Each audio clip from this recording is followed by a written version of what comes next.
चाकू से हाथ काटोगे तो पीड़ा तो होगी ही, यह बात तो तय है, क्योंकि चाकू का स्वभाव काटने का है। तो चोट पहुंचने पर हमारा स्वभाव पीड़ा से चिल्लाने का है। अब आप इसे चाहे कैसे भी समझें, लेकिन कुछ विधि के विधान होते हैं, नियम होते हैं, और उन्हीं नियमों के अनुसार ही दुनिया चलती है। बहुत ही पुरानी कहावत है, जैसा कर्म करोगे वैसा फल पाओगे। अच्छे कर्म करोगे तो अच्छा फल पाओगे, अगर बुरे कर्म करोगे तो बुरे फल पाओगे। यह बातें तो हम सब कोई सुनते हैं, लेकिन अंदर से विश्वास इस पे हम बहुत कम ही कर पाते हैं, क्योंकि हमें लगता है कि अच्छे कर्मों का अच्छा फल हमें नहीं मिलता है। फिर यह आपके मन का वहम है, क्योंकि आप सच्चाई नहीं देख पा रहे हैं, असलियत नहीं देख पा रहे हैं, क्योंकि कर्मों का विधान, कर्मों का नियम तो अपने तरीके से ही काम करता है, वह आपके सोचने पर बदल नहीं जाता। आज की जो मैं बौद्ध कहानी आपको सुनाने वाला हूँ, उसमें आपको कर्मों का पूरा लेखा जोखा समझ में आ जाएगा कि कर्म किस प्रकार हमारे जीवन को निर्धारित करते हैं। और यह कहानी समझने के बाद आप अपने जीवन में अच्छे कर्मों से कैसे सफल बन सकते हैं, वह सूत्र भी आपको पता चल जाएगा। इससे पहले कि आप लोग इस कहानी में खो जाएं, इस चैनल को जरूर सब्सक्राइब करें। तो चलिए कहानी शुरू करते हैं। एक नगर में एक व्यापारी रहता था। वह व्यापारी बहुत ही धनवान था। वह अपने नगर के बड़े बड़े व्यापारियों में उसका नाम लिया जाता था। अपने खुद के नगर में भी उसका बहुत नाम था। फिर उसे एक दिन शुभ घड़ी में एक पुत्र की प्राप्ति होती है। फिर उस पुत्र के जन्म पर व्यापारी बहुत खुश होता है।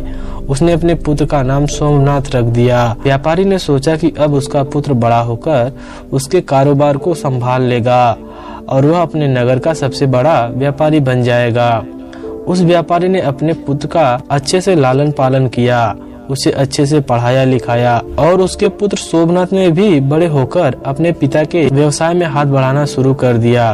पिता अपने पुत्र को ऐसा काम करते देख बहुत प्रसन्न होते थे। सोमनाथ को समझदार हो गया था, तो उस व्यापारी ने अपने पुत्र सोमनाथ का विवाह एक सुंदर युवती के साथ तय करवा दिया। सोमनाथ भी बहुत खुश था। सोमनाथ शादी होने तक तो अपने पिता के साथ व्यवसाय में हाथ बटाता रहा, लेकिन फिर अचानक ही सोमनाथ में कुछ अलग परिवर्तन आने लगे। वह दिन भर अपने दोस्तों के साथ घूमने लगा। धीरे धीरे सोमनाथ को एक बहुत ही बुरी आदत ने पकड़ लिया और रोज अपने दोस्तों के साथ जुआ खेलने लगा। सोमनाथ ना तो अब घर रहता था और ना ही अपने पिता के व्यवसाय में कोई हाथ बटाता था। वृद्ध होने के कारण उनके पिता व्यापार की देखभाल नहीं कर पाते थे, और सोमनाथ तो व्यापार की देखभाल करना तो दूर की बात है, वो अपने पिता के द्वारा कमाए गए धन को जुए में उड़ा रहा था। व्यापार की देखभाल नहीं होने के कारण धीरे धीरे उसका व्यापार में भी बहुत नुकसान होने लगा। सोमनाथ के पिता ने सोमनाथ को भी बहुत समझाया कि मैंने इतनी मेहनत करके इतना बड़ा व्यापार खड़ा किया है, तुम्हें जुआ खेलने की इस गंदी आदत को छोड़ क्यों नहीं देते। एक दिन ऐसा आएगा जब तुम्हारे पास कुछ भी नहीं बचेगा, कोई तुम्हारा साथ नहीं देगा, फिर तब तुम पछताओगे, इसलिए तुम समय रहते संभल जाओ। लेकिन सोमनाथ ने तो अपने पिता की एक भी नहीं सुनी। वह तो उनकी बातों को सुनकर अनसुना कर देता था। ऐसे ही समय धीरे धीरे गुजरता रहा। समय के साथ उसके पिता और भी बूढ़े हो चले थे और उनको बीमारियों ने जकड़ लिया था। कुछ समय के बाद ही उस व्यापारी की मृत्यु हो गई।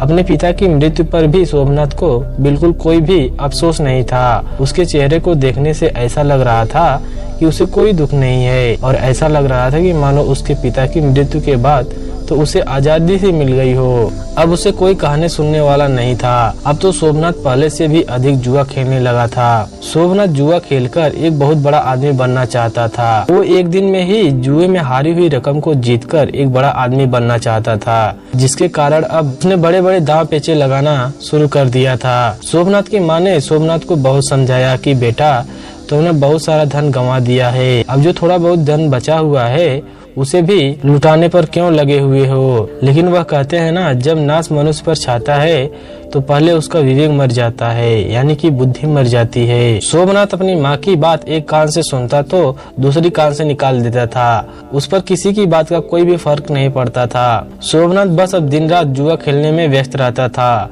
सोमनाथ के पास कोई कुबेर का खजाना तो था नहीं, जो कि कभी खत्म नहीं होगा। धीरे धीरे सोमनाथ का सारा खजाना खत्म होने लगा। फिर एक दिन ऐसा आया कि जब सोमनाथ के पास कुछ भी नहीं बचा था। जुआ खेलने में उसने सारा धन खत्म कर दिया था। वह अपना सब कुछ गंवा चुका था। जब सोमनाथ की माँ को यह बात पता चली कि उसका बेटा जुए में सब कुछ हार चुका है, तो उसकी माँ की मृत्यु हो गई, क्योंकि उसकी माँ को बहुत आघात लगा हुआ था, जिससे उनकी हृदय गति रुक गई।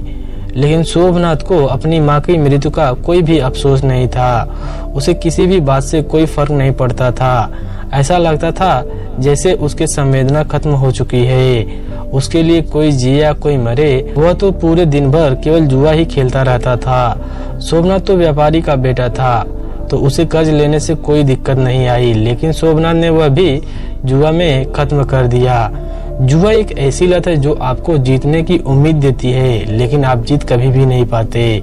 अब सोमनाथ के ऊपर बहुत सारा कर्ज हो चुका था। उसके घर में तो 2 वक्त का खाना खाने के लिए भी धन नहीं बचा था। अब तो सोमनाथ की हालत बहुत ही बुरी हो गई थी। अब उसके पास ना तो खाने के लिए खाना बचा था और ना ही पहनने के लिए कपड़े बचे हुए थे। वह बिल्कुल कंगाल हो चुका था। अब पूरे नगर में सबको पता चल चुका था कि सोमनाथ कंगाल हो चुका है। उसके पास कुछ भी नहीं बचा है। जब सोमनाथ किसी से मदद मांगने जाता तो उसे सब मना कर देते।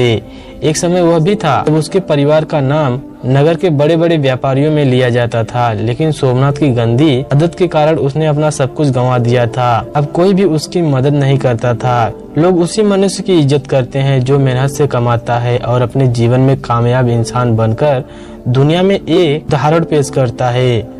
जब सोमनाथ के ससुर को यह बात पता चली कि उसका दामाद कंगाल हो चुका है, तो वह अपनी पुत्री की चिंता करते हुए तुरंत ही अपनी पुत्री से मिलने पहुंच गया और उसने वहां जाकर देखा कि उसकी पुत्री तो बहुत ही दुखी है। उसकी पुत्री ने पुराने कपड़े पहने हुए थे। भूख के कारण उसका गुलाब सा चेहरा मुरझा चुका था। अपनी बेटी की ऐसी हालत देखकर उनको सोमनाथ पर बहुत गुस्सा आया। उसने अपनी बेटी को अपने साथ लेकर जाने का निश्चय किया। उसने ना ही सोमनाथ को कुछ कहा और ना ही कुछ सुना। अपनी पुत्री को लेकर घर चला गया। जब सोमनाथ अपने घर पहुंचता है तो उसे पता चलता है कि उसकी पत्नी को उसके ससुर जी ने अपने साथ ले गए हैं। यह देखकर सोमनाथ बहुत ही दुखी होता है। अब वह बिल्कुल ही अकेला पड़ चुका था। अब ना तो उसके पास पैसा था और ना ही उसकी पत्नी थी और ना ही उसके पास उसके माता पिता थे। सब लोग उसे अकेला छोड़कर जा चुके थे। अब सोमनाथ को अपने पिता की हर वह बात याद आने लगी जो उसके पिता ने उसे समझाई थी।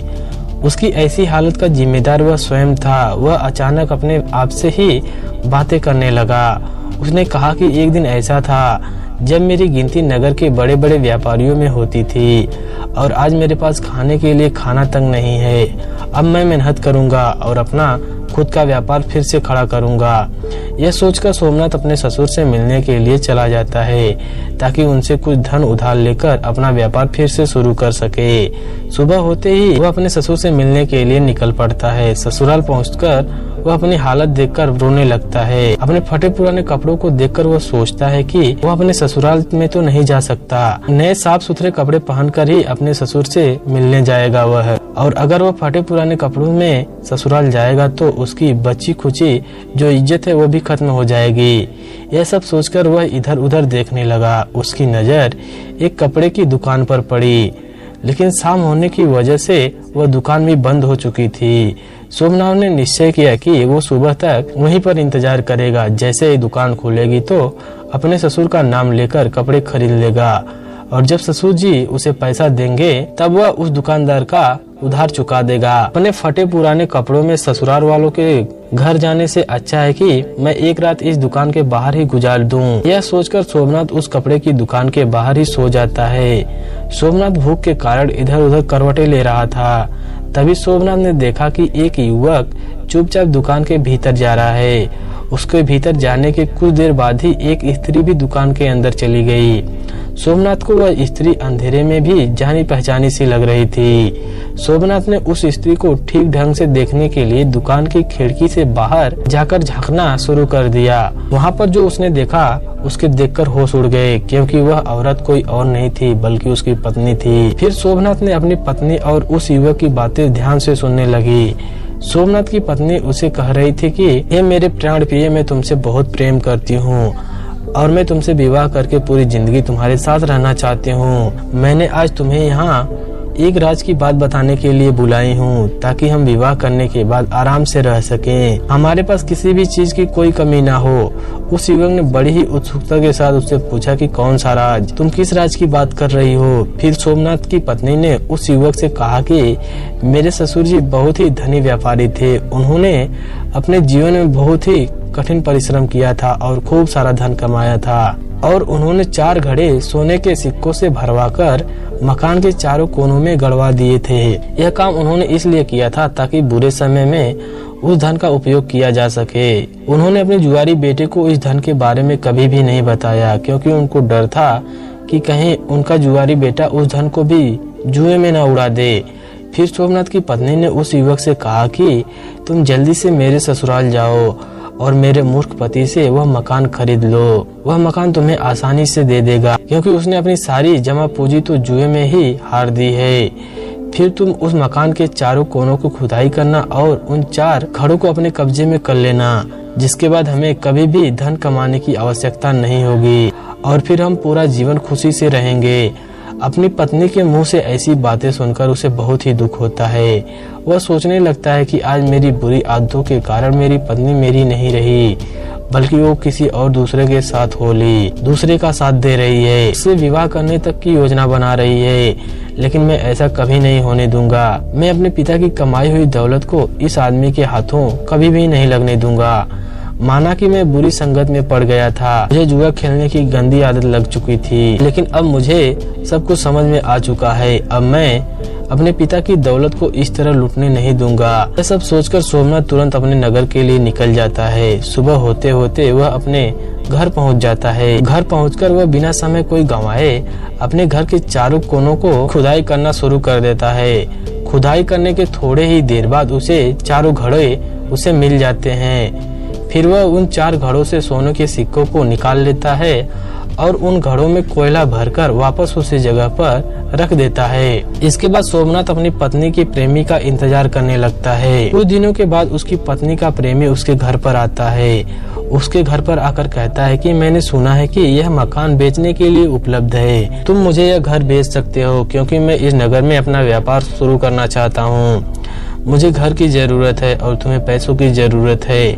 हम दोनों की जरूरतें इस तरह से पूरी हो जाएंगी। सोमनाथ तो इसी मौके का इंतजार कर रहा था। उसे उस आदमी की सारी योजना पहले से ही पता थी। उसने तुरंत अपना मकान उसे बेच दिया और फिर सोमनाथ मकान बेचने से मिली रकम और सोने के सिक्कों को लेकर दूसरे नगर को चला गया, ताकि वह वहां पर जाकर अपना नया काम शुरू कर सके। वहां पहुंचकर सोमनाथ ने व्यापार शुरू कर दिया। शुरू में उसे बहुत कठिनाई हुई। उसने खूब मेहनत की और अपने से बुरी आदतों को दूर रखा। व्यापार में कभी कभी थोड़ा बहुत ऊंच नीच होता रहता है, लेकिन उसने सब कुछ संभाल लिया। थोड़ी से ही दिनों में उसने बहुत सारा धन कमा लिया। फिर उस नगर में रहने वाले एक सेठ की नजर सोमनाथ पर पड़ती है। सेठ ने सोमनाथ को देखकर यह सोचा कि यह युवक बड़ा ही मेहनती है। इसने तो इतने कम समय में ही अपने व्यापार को बुलंदियों पर पहुंचा दिया है। मैं अपनी बेटी की शादी इसी युवक से करवा देता हूँ। अपनी बेटी के लिए इससे अच्छा वर कोई भी नहीं मिल सकता। फिर वह सेठ सोमनाथ के पास जाकर उसके सामने शादी का प्रस्ताव रख दिया। सोमनाथ ने भी सेठ का प्रस्ताव स्वीकार कर लिया। शादी करने के लिए वह मान गया और दोनों ने शादी कर ली। अब सोमनाथ के पास वापस पहले जैसा सब कुछ हो गया था। उसने धन कमा लिया था, इज्जत कमा ली थी, शादी भी हो गई थी। अब उसके पास सब कुछ था। अब सोमनाथ अपना जीवन खुशी से जी रहा था। उसके पास किसी भी चीज की कोई भी कमी नहीं थी। उधर सोमनाथ की पुरानी पत्नी का प्रेमी वह घर पाकर बहुत खुश हो रहा था, लेकिन उसके बाद मकान के चारों कोनों की खुदाई की। उसे सोने के सिक्कों के बदले कोयले से भरे हुए 4 घड़े मिले और कोयले से भरे हुए घड़ों को देखकर वह छाती पीट पीट कर रोने लगता है। उस युवक को सोमनाथ की पत्नी पर बहुत गुस्सा आ रहा था। वह सोच ही रहा था कि काश उसने उसकी पत्नी का बात नहीं मानी होती। अगर मैंने उसकी बात नहीं मानी होती तो मुझे आज अपना धन नहीं गंवाना पड़ता। सोने के सिक्कों से भरे घड़े मिलना तो दूर, मेरे जीवन की जमा पूंजी भी चली गई। इसके बाद उस युवक ने अपनी प्रेमिका यानी कि सोमनाथ की पत्नी को भी सबक सिखाने के लिए उसे छोड़ दिया। वह वापस अपने गांव लौट आया और अपनी प्रेमिका को बुलाया और कहा कि तूने मुझे ठगने की कोशिश की है। मेरी सारी जमा पूंजी तूने बर्बाद कर दी। अब मेरे पास कुछ भी नहीं बचा है। आज के बाद कभी तुम अपना चेहरा मुझे मत दिखाना, चली जाओ मेरे सामने से। उधर सोमनाथ ने अपनी गलती से सीख लिया था कि बुरे कर्म करोगे तो परिणाम बुरा ही प्राप्त होगा। तो शुरुआत में सोमनाथ जुआ का शिकार हो गया था, जुए का आदी हो गया था, जिसकी वजह से उसके पास कुछ भी नहीं बचा था। वह सड़क पर आ गया था। उसकी पत्नी ने भी उसे छोड़ दिया था। यह उसके कर्म का ही परिणाम था। अगर वह अपने व्यापार को अच्छे से करता तो शायद उसे वह दिन देखने को नहीं मिलते।